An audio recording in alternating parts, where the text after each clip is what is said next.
دژی گرانبوون و ناڕەزایی دەربڕین بە مەبەستی نرخی کاڵا و بەرزبوونەوەی نرخی بەنزین و پێداویستەکانی ڕۆژانەی خەڵک دژی ئەم نەعەدالەتیە دەوەستینەوە.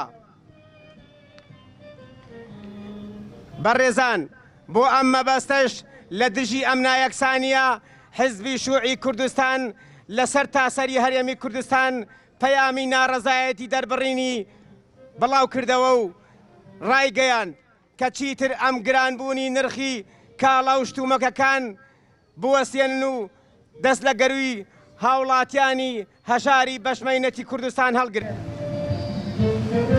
بەڕێزان، ئێستاش بۆ ئەم مەبەستە بەیاننامەی کۆمیتەی چەمچەماڵی حیزبی شووعی کوردستان لەلایەن هاوڕێسنوورەوە دەخوێنرێتەوە. با بفەرمێت.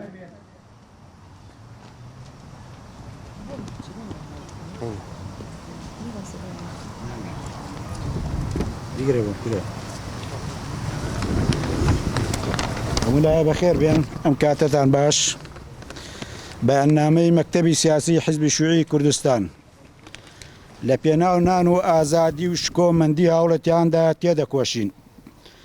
لە هەنگاوێکی پێشبینیکراودا و لە چوارچێوەی سیاسەتی ئابووری پیادەکراوی حکومەتی هەرێمی کوردستان کە ڕێبازی ئابووری و بازاری بەربەرەڵایی و گرتوۆتە بەر، نرخی کڕینی نان لە بازاردا بەرز کرایەوە لە جیاتی 8 نان 6 نان بە 1000 دینار دەفرۆشرێت. بیانووی نانەوەخانەکانش بۆ بەرزکردنەوەی نرخی نان بۆ هۆکاری بەرزبوونەوەی نرخی سوتەمەنی و ئارد بەهۆی نەبوونی پاڵپشتی حکومەت بۆ نانەوەخانەکان دەگرێتەوە. بەرزبوونەوەی نرخی نان لە کاتێکدایە کە بە گشتی نرخی سوتەمەنی و بەنزین و گاز و سەرەڕای دابەزینی کوالێتەکەی گران دەبێت. جگە لە زیادکردنی باج و ڕسومات لەسەر هاوڵاتیان کە هاوکاتە لەگەڵ لاوازی و کەم تەرخەمی حکومەت لە دابینکردنی خزمەتگوزاری گشتی وەک ئاو و کارەبا و کارکردنی حکومەت بۆ فراوانکردنی کەرتی تایبەت لە بواری تەندروستی و خوێندن و خۆ دزینەوە لەبەر پرسیاری کۆمەڵایەتی.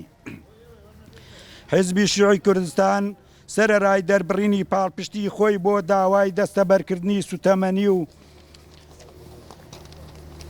کەمکردنەوەی نرخی ئارد بۆ نانەوەخانەکان، زیادکردنی نرخی نان بە هەنگاوێکی ئەجگار ئەرێنی دادنێت دەچێتە سەر ڕێچکەی، دەچێتە سەر سەرجەم هەنگاوە ئابوووریەکانی حکومەت کە باری ژیانی خەڵکی هەژاران قورستر دەکات. بەشێکە لە سیاسەتی لیبرالیزمی نوێ کە گەشە پێدان و چاکسازی ئابووری دابین ناکات.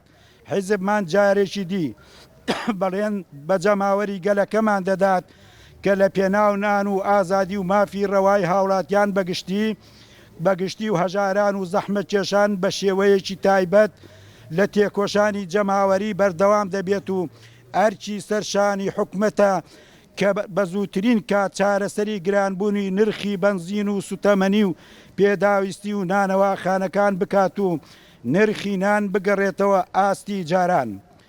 بەرز و شەکاوە بێ ئاڵای تێکۆشانی چینایەتی زەحمەت کێشانی گەلەکەمان.